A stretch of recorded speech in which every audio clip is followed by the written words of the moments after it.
በስመ አብ ወወልድ ወመንፈስ ቅዱስ አሃዱ አምላክ አሜን።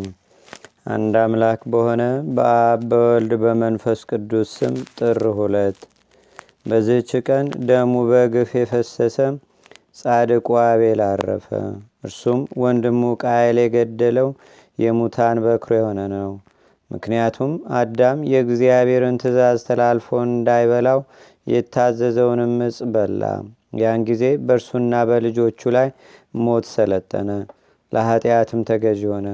ሰይጣንም ሰውን ለማሳት ሰለጠነ። ከዚህም በኋላ አዳም ከገነት ወጥቶ ወደ ታችኛዋ ምድር ወረደ።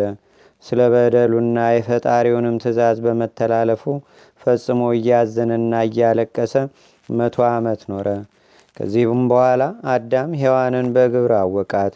ጸንሳ ቃየልንና እህቱን ኤልዩድን ወለደች። ሁለተኛም አወቃት፣ አቤልንና እህቱን አቅሌማን ወለደቻቸው። አዳምም ሔዋንን እንሆ ልጆችሽ አካለ መጠን አደረሱ፣ ጎለመሱ። ቃየል የአቤልን እህት አቅሌማን ያግባት፣ አቤልም የቃየልን እህት ኤልዩድን ያግባት አለ። ቃየልም እናቱን ሔዋንን እንዲህ አላት፣ ለእኔ ከእኔ ጋር የተወለደች እህቴን ማግባት ይገባኛል። አቤልም ከእርሱ ጋር የተወለደች እህቱን ያግባ። ቃየል ከእርሷ ጋር የተወለደ ኤልዩድም እናቷ ሔዋንን የምትመስል እጅግ የምታምር መልከ መልካም ናትና። አዳምም ይህን ነገር በሰማ ጊዜ እጅግ ጭንቅ ሆነበት። ቃየልንም አብርሃ የተወለደች እህትህን ታገባት ዘንድ አይገባም፣ አለዚያም ለእግዚአብሔር መሥዋዕትን አቅርቡና መሥዋዕቱን ለተቀበለው ይሁን አለው። መሥዋዕትንም ባቀረቡ ጊዜ የአቤልን መሥዋዕት እግዚአብሔር ተቀበለ፣ የቃየልን ግን አልተቀበለም። ስለዚህም ቃየል ፈጽሞ አዘነ። ሰይጣንም ተገናኘውና ምን ያሳዝንሃል አለው። ቃየልም ለወንድሜ ለአቤል እህቴን እተውለት ዘንድ አባቴ አዘዘኝ አለው። ሰይጣንም ምክርን ከኔ ስማ፣ ወንድምህን ወደ ውሃ ምንጭ ይዘኸው ሂድ፣ ውሃንም ሲጠጣ ራሱን በድንጋይ ምታው፣ በሞተ ጊዜ ሁለቱንም ታገባቸዋለህ፣ የሚከለክልህ ማን ነው አለው። ለቃየልም የሰይጣን ምክር ደስ አሰኘው፣ ልቡም በዝሙት እሳትነት ነደደ። ሰይጣን እንዳስተማረውም ወንድሙን አቤልን ገደለው። ለሴት ስለ መቅናትም ጻድቁ አቤል በወንድሙ እጅ ሞተ።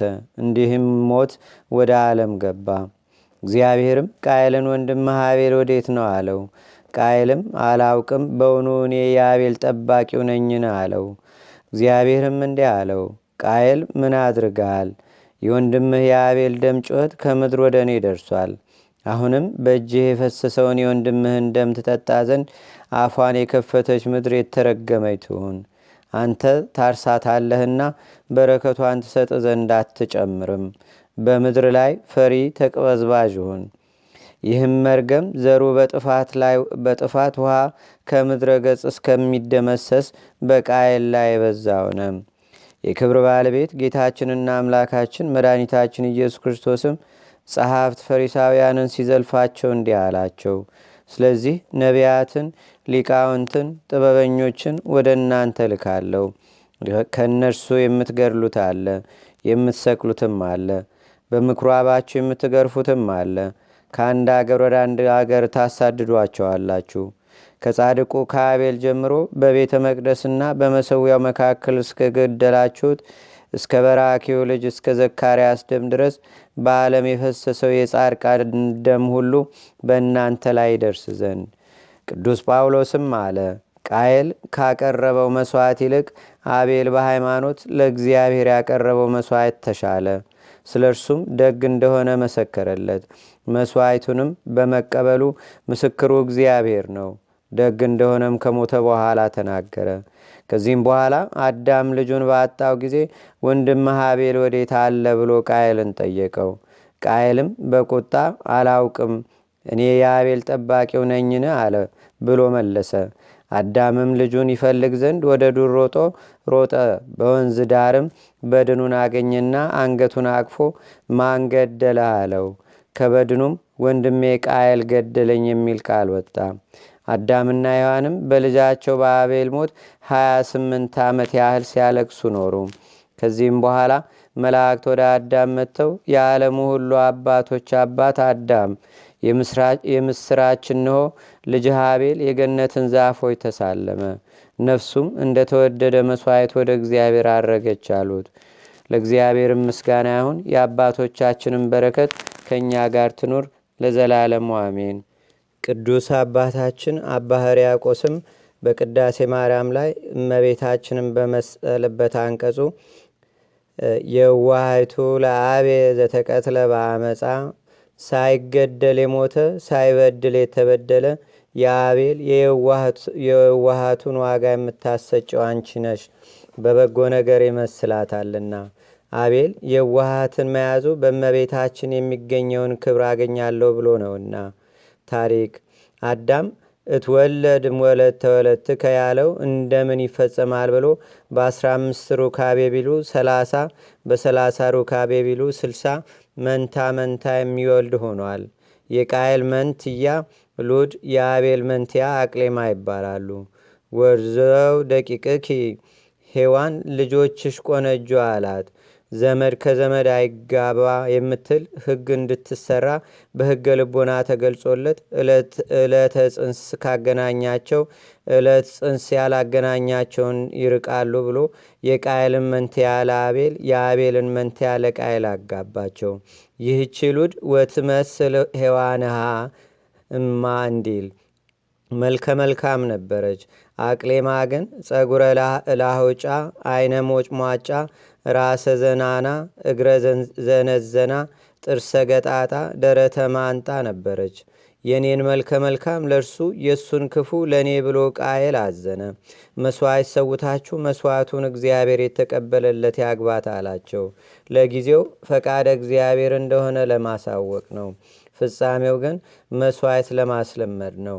አቤል ኖላዊ አባግ ነበረና ንጹሐ ባህሪ እግዚአብሔር ንጹሕ ነገር ቢሰውለት ይወዳል ብሎ ቀንዶ ያልከረከረውን ጥፍሩ ያልዘረዘረውን ጸጉሩ ያላረረውን ዓመት የሆነውን ጠቦት ሰውቷል። እግዚአብሔርን የመሥዋዕቱን ደግነት የልቦናውንም ቅንነት አይቶ ተቀብሎታል። ወነጸረ ላይለ አቤል ወላይለ መሥዋዕቱ እንዲል በምን ይታወቃል ቢሉ እሳት ከሰማይ ወርዶ በልቶለታል። አንድም አቤልሰ አቅረበ ሊተ በንጹሕ የሚል ቃል ተሰምቶለታል። አቤልሰ አስረጸ ጽድቀ ነፍሱ እንዲል ጽጌያት ከአጹቃቸው እንዲፈነዱ ያስተማረው ሳይኖር ከራሱ አንቅቶ በጎ ሥራ ሰርቷል። አባቱ እንዳያስተምረው በድሏል። ሌላም እንዳያስተምረው ያን ጊዜ ሰው አልነበረምና። ቃይልም መስተገብረ ምድር ነበርና መቼስ እግዚአብሔር አይበላው፣ ቢቀበለው ይቀበለው፣ ባይቀበለውስ እህቴን ማነስቶኝ ብሎ አባር የመታውን እንክርዳዱን ሳይለቅመው ሰውቷል። ጌታም የመሥዋዕቱን አለመበጀት የልቦናውንም ጽነት አይቶ ሳይቀበልለት ቀርቷል። ላይለ ቃየል እሰ ወላይለ መሥዋዕቱ ይነጸረ እንዲል በምን ይታወቃል ቢሉ ቁራ በልቶበታል፣ አንድም በትኖበታል። ከዚህ በኋላ እግዚአብሔር ቢፈርድ በእኔ አዳም ቢፈርድ በእኔ እንደኔ ያለ ጽቁ ወዴት አለ ብሎ እያዘነ ሲሄድ ሰይጣን በሰው አምሳል ከጎዳና ቆይቶ ኦ አዛል ምን ትያቴክዘካ አለው። ምን ልበል? አዳም ቢያደላ በእኔ እግዚአብሔር ቢያደላ በእኔ አዳም የኔን መልካም ለሱ ሰጠብኝ፣ እግዚአብሔርም የእሱን መሥዋዕት ሲቀበልለት የኔን መሥዋዕት አልቀበልልህ ብሎኝ አለው። ምን ያሳዝናሃል? እሱን ገድለህ ሁለቱንስ ማን ይነሳሃል? በዚያውስ ላይ እርሱ ከእግዚአብሔር ጋር ተጣልቶ ቢፈርድብህ ትሰማዋለህን? አለው። ወዲያው ቁራ መጥቶ መሥዋዕቱን በተነበት፣ ተበጻበጸ። ድንጋይ ቢጥል መታው፣ የሞተ መስሎ ወደቀ። መሬት አንተ ወትገብ ውስተ መሬት ተብሎ በአዳም ተነግሮ ነበረ። ለካ ሞትን አለ ብሏል። አንድም ሁለት አጋንንት አንዱ ሰው አንዱ ቁራ መስለው ቀረቡ። ሰው የመሰለው ቁራ የመሰለውን ሲመታው የሞተ መስሎ ሲወድቅ አይቶ ጎሮ ገነት ሄደን ተክላይተን እሸት በልተን እንምጣ ብሎ በረሃ ይዞት ሄደ። እሸቱን ከበሉ በኋላ ውሃ እንጠጣ ብሎ ይዞት ከወንዝ ወረደ። እርሱ ታላቅ ነውና አስቀድሞ ጠጣ። አቤል ሲጠጣ ድንጋይ አንስቶ ጫነበት። ደሙ ተፈናጥቆ ልብሱን ነካው። ገድሎት ሲመጣ አዳም ወንድምህ ወዴት አለ አለው። ቦኑ አነ አቃቢሁ ለአቤል ጠባቂው ነኝን ብሏል። አዳም ጠርጥሯልና ቢሄድ በድኑ ቃየል እሁየ ቀተለኒ ብሏል። ጠላትነቱን እያወቀ መከተል የዋሃት ነውና የዋህቱ ለአቤል አለ። አቤል ማለት በግ ደመና ማለት ነው። ለእግዚአብሔር ምስጋና ይሁን። የአባቶቻችንን በረከት ከእኛ ጋር ትኑር ለዘላለሙ አሜን። ሰላም ለአቤል ዘውክፍት ምስዋው እስመለልኡ ላቅረበ በኩራ ባግኡ ወበእን ተዝ ተጽፈ አባርያ ስሙ በአምሳሊሁ በኩረ እንስሳ ወሰብ ለአምላክ ያብኡ ወበአምሳሊሁ አበው ሰሩ። በዝችም ቀን የከበረ አባት አላኒቆስ ኤጲስቆጶስ በሰማዕትነት አረፈ። እርሱ ጣዖታቱን እንዲያቃልሉ ለሰዎች እንደሚያስተምራቸው ከሃዲው ንጉሥ በሰማ ጊዜ ይዘው ጽኑ ስቃይን ያሰቃዩት ዘንድ መልእክተኞችን ላከ። የንጉሥ መልእክተኞች መላካቸውን የተመሰገነ አላኒቆስ ሰምቶ በሀገረ ስብከቱ ያሉትን ሕዝቦች ሰበሰባቸውና የቁርባንን ቅዳሴን ቀድሶ ክቡር ደሙን ቅዱስ ሥጋውን አቀበላቸው። ከዚህም በኋላ በቀናች ሃይማኖት ጽኑ፣ ከእንግዲህ ፊቴን አታዩኝምም አላቸው። እነርሱም አለቀሱ፣ ሊያስተውትም አልተቻላቸውም። ወጥቶም